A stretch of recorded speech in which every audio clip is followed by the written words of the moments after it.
ನಿವೃತ್ತ ಯೋಧನ ಅಂತ್ಯಕ್ರಿಯೆಗೆ ಸಂಬಂಧಿಕರಿಗೆ ಅಪಮಾನ. ಅಂಗಡಿಗಳು, ಹೋಟೆಲ್ಗಳು ಬಂದ್, ದಲಿತರು ಪ್ರವೇಶಿಸದಂತೆ ಸೂಚನೆ. ಯೋಧನ ಸಂಬಂಧಿಕರು ಕಿಡಿ, ಶಾಂತಿ ಸಭೆ ಕರೆದ ಅಧಿಕಾರಿಗಳು. ಅಸ್ಪೃಶ್ಯತೆ ಅನಿಷ್ಠ.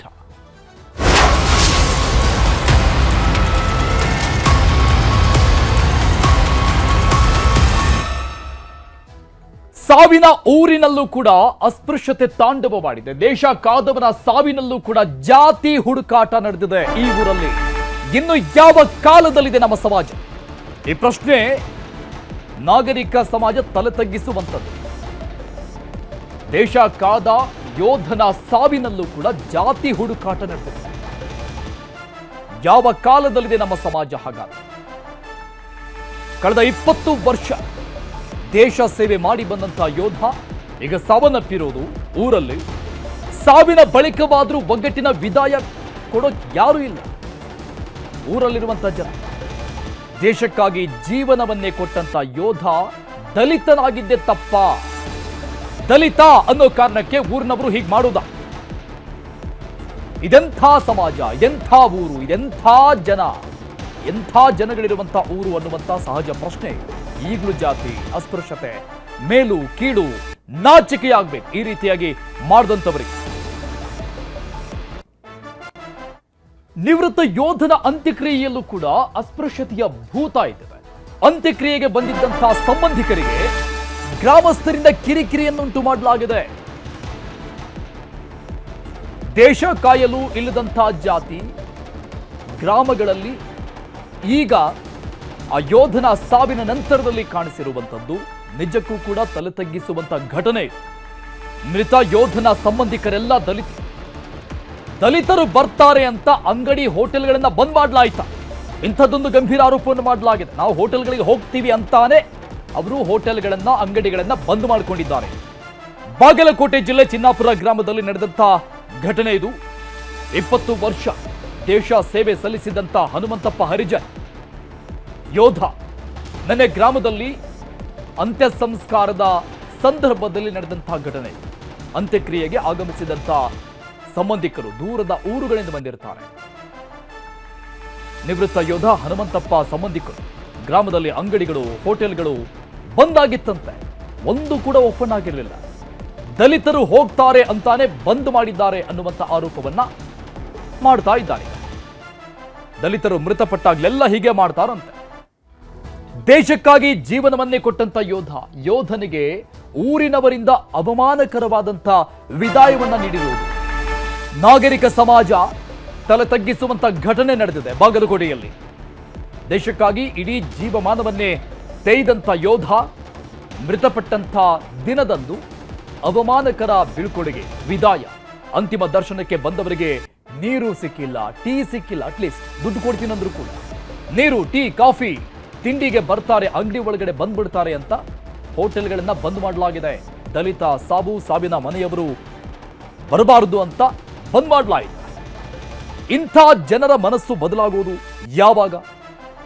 ಜಾತಿ, ಅಸ್ಪೃಶ್ಯತೆಯ ಗೊಡವೆಯಿಂದ ಹೊರಗಡೆ ಬರೋದು ಯಾವಾಗ? ಯಾವ ಕಾಲದಲ್ಲಿದ್ದೀವಿ ನಾವು? ಊರಿನ ಜನರಲ್ಲಿ ಅರಿವು ಮೂಡಿಸಲು ಅಧಿಕಾರಿಗಳು ಪ್ರಯತ್ನ ಪಡ್ತಾ ಇದ್ದಾರೆ. ಮಾರ್ಚ್ 2ರಂದು ಸಭೆಯನ್ನ ಕರೆಯಲಾಗಿದೆ. ಇದೇ ವಿಚಾರಕ್ಕೆ ಸಂಬಂಧಪಟ್ಟಂಗೆ ತಹಶೀಲ್ದಾರ್ ಮತ್ತು ಪೊಲೀಸರ ಸಮ್ಮುಖದಲ್ಲಿ ಸಭೆ ನಡೆಸೋದಕ್ಕೆ ತೀರ್ಮಾನ ಆಗಿದೆ. ಯೋಧನಿಗಾದ ಅವಮಾನವಂತೂ ಮರೆಯೋಕ್ ಸಾಧ್ಯ ಇಲ್ಲ.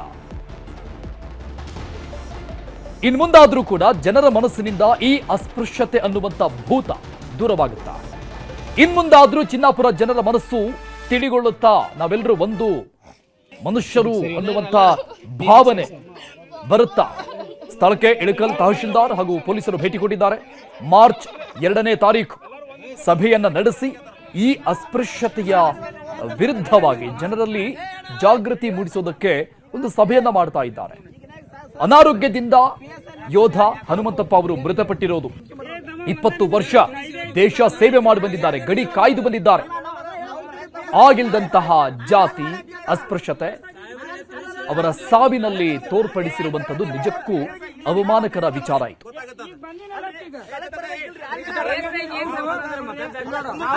ಬೆಂಕಿ ಹಚ್ತೀವಿ ಬರಕ್ ಹೋಗ್ಬೇಡ್ರಿ ನೀವು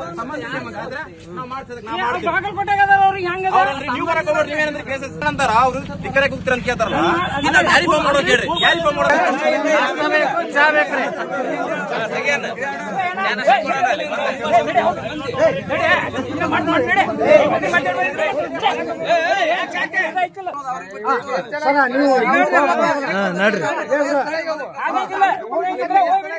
ನಾವು SC/ST ಒಳಗೆ ಮಾಜಿ ಸೈನಿಕ ಒಬ್ಬರು ತಿರ್ಕೊಂಡಿದ್ರ ಅದ್ರ ಸಲುವಾಗಿ ನಾವು ಏನೈತಿ ಇಲ್ಲಿ ಚಂತನ ಹೊರಗಡೆ ನಿಂತು ನಾವು ಹೈರಾಣಾಗಿ ಇಲ್ಲಿ ಒಂದು ಕಡೆ ನಾವು ಏನೋ ಒಂದು ಜ್ಯೂಸ್ ಏನೋ ತೊಗೊಳಕ್ಕೆ ಬಂದಿದ್ವಿ. ನಾವು ಆಲ್ರೆಡಿ ಅವ್ರಿಗೆ 25 ರೂಪಾಯಿ ಕೊಡೋದು 30 ರೂಪಾಯಿ ಕೊಟ್ಟು ನಾವು ಜ್ಯೂಸ್ ತೊಗೊಂಡಿದ್ವಿ ಅವರಿಗೆ. ಅವ್ರು ಆಲ್ರೆಡಿ ನಾವು ರೊಕ್ಕ ಕೊಟ್ಟಿಂದನು ಅವ್ರು ಏನಂದ್ರೆ ನಿಮ್ಮ ರೊಕ್ಕ ಮುಟ್ಟಂಗಿಲ್ಲ, ನಾವು ನಿಮ್ಮ ಜಾತಿ ಒಳಗೆ ತೀರ್ಕೊಂಡಾರ ಇವತ್ತು ಅಂದ ಕಾರಣಕ್ಕೆ ಏನೈತಲ್ಲ ನೀವು ಹೆಂಗೆ ನಮ್ಮ ರೊಕ್ಕ ಮುಟ್ಟಂಗಿಲ್ಲ, ನಾವು ಹಂಗೆ ನಿಮ್ಮ ಜ್ಯೂಸ್ ಮುಟ್ಟಂಗಿಲ್ಲ ಅಂತ ಅವ್ರು ಜ್ಯೂಸ್ ಚೆಲ್ಲಿದ್ದು ಹಿಸ್ಟ್ರಿ ಐತಲ್ಲಿ.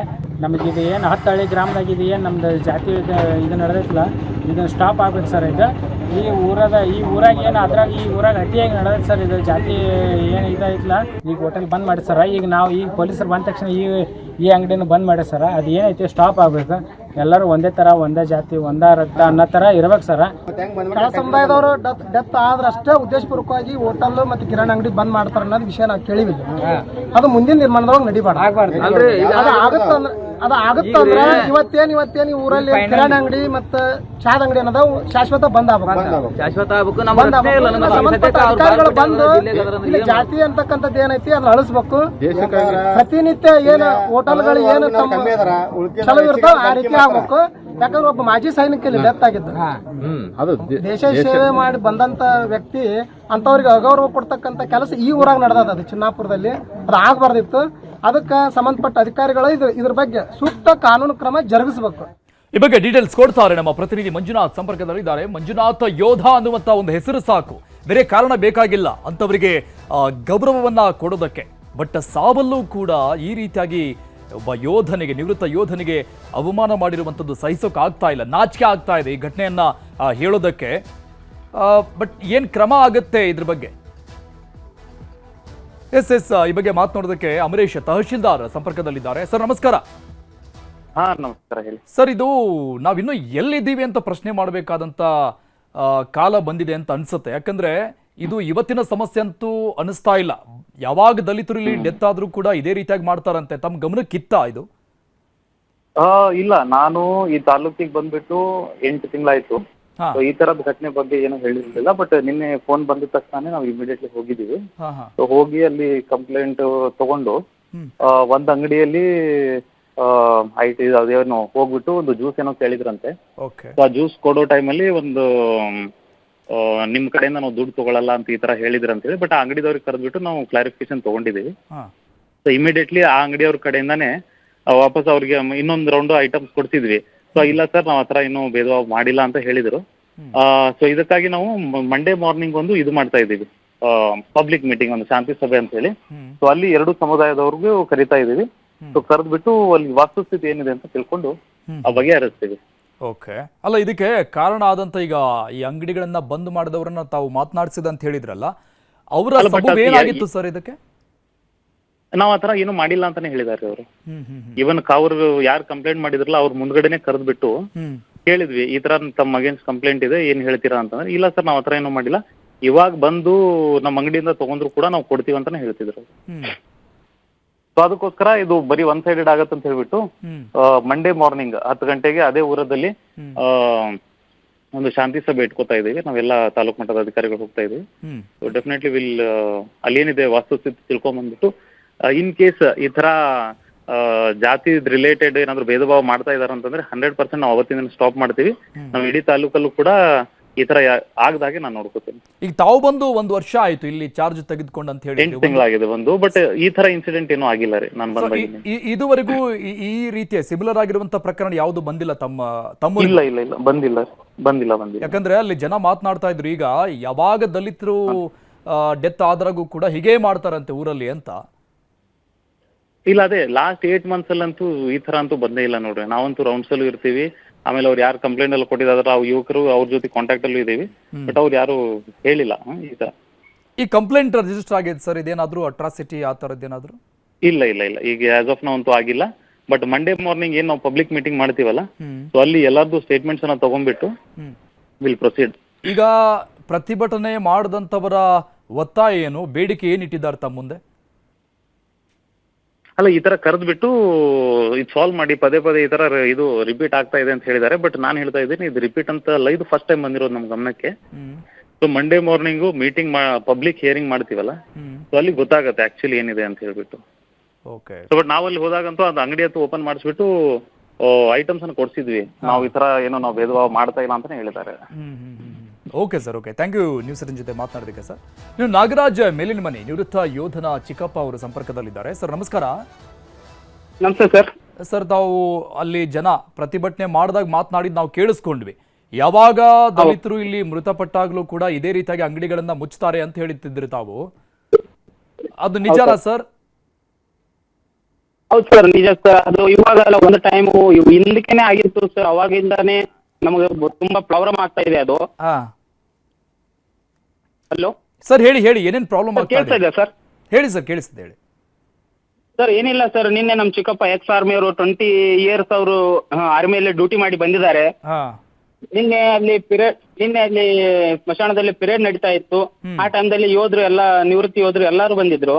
ಆ ಟೈಮಲ್ಲಿ ಅವ್ರಿಗೆ ಒಂದು ಯಾವುದೋ ಒಂದು ಅಂಗಡಿಗಳಾಗ್ಲಿ, ಏನಾಗ್ಲಿ, ಒಂದು ವಾಟರ್ ಬಾಟ್ಲ್ ಆಗ್ಲಿ, ಒಂದು ಕೋಲ್ಡ್ ಡ್ರಿಂಕ್ಸ್ ಆಗ್ಲಿ, ಅವ್ರಿಗೆ ಯಾವುದೇ ತರವಾದ ಒಂದು ಏನಾದ್ರು ಒಂದು ಕೊಡಿಸ್ಬೇಕು, ಅವ್ರಿಗೆ ಒಂದು ಏನಾದ್ರು ಇದನ್ನ ಮಾಡ್ಬೇಕು ಅಂತಂದ್ರೂ ಒಂದು ನಮ್ ಜನ ಸತ್ತಿದ್ದಾರೆ. ಹಿಂದೂ ಮಾದಿಗ ಒಂದು SC/ST ಕಾಸ್ಟ್ ಅನ್ನೋ ಸಲುವಾಗಿ ಯಾವುದೇ ತರದ ಒಂದು ಶಾಪ್ಗಳು ಓಪನ್ ಆಗಿಲ್ಲ ಅಲ್ಲಿ ಸರ್. ಒಂದು ಶಾಪ್ಗಳನ್ನು ಓಪನ್ ಆಗಿಲ್ಲ. ನಮ್ದೇ ಅಂತ ಅಂತಲ್ಲ, ಒಂದು ನಿವೃತ್ತಿ ಸೈನಿಕನಿಗೂ ಕೂಡ ಅಲ್ಲಿ ಅವಮಾನ ಆಗಿದೆ ಅನ್ನೋದು ನಾ ಇವಾಗ. ಅಲ್ಲ ನಾಗರಾಜ್ ಅವರೇ, ಈ ಹಿಂದೆ ಕೂಡ ಯಾರು ಸತ್ತೋದ್ರು ಹಿಂಗೆ ಮಾಡ್ತಾರ ಅಲ್ಲಿ? ಇಲ್ಲ ಸರ್, ಹೌದೌದು, ಓಕೆ, ಹೌದು ಸರ್. ಯಾರು ಸತ್ತೋದ್ರು ಹಿಂಗೆ ಇದೆ ಸರ್ ಅದು. ಈಗ ನಾರ್ಮಲ್ ಡೇ ಆಗಿದೆ, ನಮ್ಮೂರಲ್ಲಿ ಮಾತ್ರ ಕ್ಲಿಯರ್ ಆಗ್ತಾ ಇಲ್ಲ. ಈಗ ಈ ಸಾವಿನ ವಿಚಾರ ಬಿಟ್ಬಿಡಿ, ನಾರ್ಮಲ್ ದಿನಗಳಲ್ಲಿ ಹೆಂಗಿರುತ್ತೆ? ಈಗ ಪ್ರತಿನಿತ್ಯ ನೀವು ಅಂಗಡಿಗಳೆಲ್ಲ ನಾರ್ಮಲ್ ದಿನದಲ್ಲಿ ಎಲ್ಲ ನಾರ್ಮಲ್ ಆಗಿ ಇರುತ್ತೆ, ಎಲ್ಲ ಓಪನ್ ಆಗಿರುತ್ತೆ, ಎಲ್ಲ ನಾರ್ಮಲ್ ಆಗಿ ಹೆಂಗಿರುತ್ತೆ ಹಂಗೆ ಓಪನ್ ಆಗಿರುತ್ತೆ ಸರ್. ಅಂದ್ರೆ ನೀವು ಅಂಗಡಿಗೆ ಹೋಗ್ತೀರಾ, ಎಲ್ಲ ಖರೀದಿ ಮಾಡ್ತೀರಾ, ಟೀ ಕುಡಿತೀರಾ, ಕಾಫಿ ಕುಡಿತೀರಾ, ಎಲ್ಲ ಸರ್? ಹೋಗ್ತೀವಿ ಸರ್, ಎಲ್ಲ ನಡೆಯುತ್ತೆ. ಬಟ್ ಆದ್ರೆ ನಮ್ಗೆ ಆದಂತ SC/ST ಒಂದು ಸೀಟ್, SC/ST ಅವ್ರಿಗೆ ಆದಂತ ಒಂದು ಸೀಟ್ ಬೇರೆ ಇದೆ. ಅವ್ರಿಗೆ ಆದಂತ ಒಂದು ಗ್ಲಾಸ್ ಆಗಿರ್ಬೋದು, ಒಂದು ಲೋಟ ಆಗಿರ್ಬೋದು, ಎಲ್ಲ ತರದ ಅವ್ರಿಗೆ ಆದಂತ ಬೇರೆ ಇದೆ ಸರ್ ಅಲ್ಲಿ. ಓಕೆ, ಎಲ್ಲ ಒಂದು ಬೇರೆ ಇದೆ ಸರ್ ಅಲ್ಲಿ. ಯಾವಾಗಿಂದ ಸರ್ ಹಿಂಗ ಆಗ್ತಿರೋದು ಇದು? ಸರ್ ಇದು ಬಹಳ ಇವಾಗ ಸುಮಾರು ವರ್ಷಗಳಾಯ್ತು. ಬಟ್ ನಾವು ಇವಾಗ್ಲಿಂದ ನಮ್ಗೆ ತಿಳುವಳಿಕೆ ಬಂದಾಗ್ಲಿಂದಾನು ಇತ್ತು. ಬಟ್ ನಮ್ಗೆ ತಿಳುವಳಿಕೆ ಬಂದಾಗ್ಲಿಂದಾನು ಇದೇ ಕಂಟಿನ್ಯೂ ಇದೆ. ಬಟ್ ನಾವು ಇವಾಗ್ಲಿಂದ ನಾವು ಸ್ವಲ್ಪ ಇದಾಗಿದೆ. ಅಲ್ಲ, ಈಗ ಈ ಹಿಂದೆ ಕೂಡ ಸಾವುಗಳಾದಾಗ ಹಿಂಗೇ ಮಾಡ್ತಾ ಇದ್ರು, ಅಂಗಡಿಗಳನ್ನು ಮುಚ್ತಾ ಇದ್ರು, ಬೇರೆ ಬೇರೆ ಸೀಟ್ಗಳನ್ನು ಕೊಡ್ತಾರೆ, ಕುಡಿಯಕ್ ಗ್ಲಾಸ್ಗಳನ್ನು ಬೇರೆ ಕೊಡ್ತಾರೆ ಅಂತ ತಾವ್ ಹೇಳ್ತಾ ಇದ್ದೀರಿ. ನಿಮ್ಗೆ ಗೊತ್ತು ಕಾನೂನಾತ್ಮಕವಾಗಿ ಅದು ತಪ್ಪು, ಎಲ್ಲರನ್ನ ಒಂದೇ ಭಾವನೆಯಿಂದ ನೋಡ್ಬೇಕು ಅಂತ. ಯಾಕೆ ನೀವು ಧ್ವನಿ ಎತ್ತಲಿಲ್ಲ ಇಲ್ಲಿವರೆಗೂ? ಎಲ್ಲಿ ಕಂಪ್ಲೇಂಟ್ ರಿಜಿಸ್ಟರ್ ಮಾಡಿಲ್ಲ? ಯಾಕೆ ಇಷ್ಟೆಲ್ಲ ಆಗ್ತಾ ಇದ್ರು ಕೂಡ? ಸರ್ ಒಂದೇದ್ದು, ನಾವು ಡ್ಯೂಟಿ ಮೇಲೆ ಇರೋ, ನಮ್ಮ ಮನೆಯಲ್ಲಿ ಯಾರು ಇರ್ತಾರಲ್ಲ. ನಮ್ಮ ಮನೆಯಲ್ಲಿ ಪ್ರತಿಯೊಂದು ಹುಡುಗರು ಯಾರು ಊರಲ್ಲಿರೋ, ಎಲ್ಲರೂ ಈಗ ಯಾಕಂದ್ರೆ ಎಲ್ಲರೂ ದುಡ್ಕೊಂಡ್ ತಿನ್ನಕ್ಕೆ ವಲಸೆ ಹೋದವ್ರು ಸರ್, ಯಾರು ಇರ್ತಾ ಇರ್ಲಿಲ್ಲ. ಎಲ್ಲರೂ ಕೂಡಿ ಬಿಟ್ಟು ಈ ತರ ಇದು ಇದು ಆಗಿರೋದು ಸರ್. ಇದು ಎಲ್ಲ ಈಗ ತಹಶೀಲ್ದಾರ್ ಮಾತನಾಡಿದ್ರು ನಮ್ಗೆ ನಿಮ್ಗಿಂತ ಮೊದಲು. ಅವ್ರು ಹೇಳಿದ 8 ತಿಂಗಳಾಯ್ತಂತೆ ಬಂದು, ಇಲ್ಲಿವರೆಗೂ ನಮ್ಗೆ ಆ ರೀತಿಯಾದಂತ ಸಮಸ್ಯೆಗಳನ್ನ ಯಾರು ಹೇಳ್ಕೊಂಡೇ ಇಲ್ಲ ಅಂತ ಹೇಳ್ತಾ ಇದ್ದಾರೆ. ಇಲ್ಲ ಸರ್, ಇದು ಒಂದು ಮಾತು ಸರ್. 8 ತಿಂಗಳ ಹಿಂದೇನು ಅವ್ರಿಗೆ ಜಸ್ಟ್ ಒಂದು ಮಾತು ಹೇಳಿದ್ವಿ ಸರ್. ಏನಂತ ಸರ್, ಈ ತರ ಆಗ್ತಾ ಇದೆ ಅಂತ ಹೇಳಿದ್ವಿ, ನೆಕ್ಸ್ಟ್ ಟೈಮ್ ಈ ತರ ಆಗಲ್ಲ ಅಂತ ಹೇಳಿದ್ರು. ಅದೇ 8 ತಿಂಗಳ ಅಂತ ಹೇಳಿದ್ರು ತಹಶೀಲ್ದಾರ್ ಸಾಯಿರು ಸರ್ ಹೇಳಿದ್ರು. 8 ತಿಂಗಳ ಹಿಂದೆ ಬಂದಿದ್ರು. ಬಟ್ ಈ ತರ ನೆಕ್ಸ್ಟ್ ಟೈಮ್ ಆಗಲ್ಲ, ಸ್ಮಶಾನ ಕಟ್ಕೊಡ್ತೀವಿ ನಿಮ್ಗೆ, ನಾವು ಒಂದಿಷ್ಟು ಬೇಡಿಕೆಗಳನ್ನ ಇಟ್ಟಿದ್ವಿ ಸರ್ ತಹಶೀಲ್ದಾರ್ ಸರ್ ಹತ್ರ. ಅಲ್ಲಲ್ಲ, ಈ ಸಮಸ್ಯೆ ಬಗ್ಗೆ ತಹಶೀಲ್ದಾರ್ ಹತ್ರ ಮಾತನಾಡಿದ್ರ ನೀವು? ಸರ್ ನಿನ್ನೆ ಬಂದಿದ್ರು, ಎಲ್ಲ ಮಾತನಾಡಿದ್ವಿ. ಹೇಳ್ಕೊಂಡಿದ್ದೀವಿ ಸರ್ ನಾವು. ಇದನ್ನ ನೆಕ್ಸ್ಟ್ ಟೈಮ್ ಈ ತರ ಆಗಲ್ಲ ಅಂತ ಹೇಳಿದ್ರು ಸರ್. ಮತ್ತೆ ಇವಾಗ ನೆಕ್ಸ್ಟ್ ಟೈಮ್ ಪದೇ ಅದೇ ರಿಪೀಟ್ ಆಗಿದೆ ಸರ್. ಇವಾಗ ನಾವ್ ಏನ್ ಮಾಡ್ಬೇಕು ನಮಗ್ ಗೊತ್ತಿಲ್ಲ. ಕಾನೂನಾಗಿ ಇದು ಏನಿದೆ ನಾವು ಅದನ್ನ ಹೋರಾಟ ಮಾಡ್ತೀವಿ ಸರ್ ನಾವು. ಓಕೆ, ನೋಡೋಣ ಸರ್ ಏನಾಗುತ್ತೆ ಅಂತ. 2ನೇ ತಾರೀಕು ಮೀಟಿಂಗ್ ಮಾಡ್ತಾರಂತ ತಹಶೀಲ್ದಾರ್ ಮತ್ತು ಪೊಲೀಸ್ ಅಧಿಕಾರಿಗಳು ಬಂದು ಏನ್ ಹೇಳ್ತಾರೆ ನೋಡೋಣ. ಥ್ಯಾಂಕ್ ಯು ನಾಗರಾಜ್ ಅವರೇ, ನ್ಯೂಸ್ ಜೊತೆ ಮಾತನಾಡಿದ್ದಕ್ಕೆ. ಅಧಿಕಾರಿಗಳು ಶಾಂತಿ ಸಭೆಯನ್ನ ಮಾಡ್ತೀವಿ, ಏನಾದ್ರೂ ತಪ್ಪು ಕಂಡು ಬಂದ್ರೆ ಆಕ್ಷನ್ ತೆಗೆದುಕೊಳ್ತೀವಿ ಅನ್ನುವಂತ ಭರವಸೆ ಕೊಡ್ತಾ ಇದ್ದಾರೆ. ಬಟ್ ಇದು ಜನರ ಮನಸ್ಸಲ್ಲಿ ಮೂಡಬೇಕಾದಂತಹ ವಿಚಾರ. ನಾವೆಲ್ಲರೂ ಸಮಾನರು, ಜಾತಿ ಭೇದ ಭಾವ ಮಾಡಬಾರದು ಅನ್ನುವಂಥದ್ದು ಜನರ ಪ್ರತಿಯೊಬ್ಬರ ಮನಸ್ಸಲ್ಲಿ ಮೂಡಬೇಕಾಗಿರುವಂಥದ್ದು. ಬಟ್ ಅದು ಯಾವಾಗ ಮೂಡುತ್ತೆ ಅನ್ನೋದನ್ನ ನೋಡೋಣ.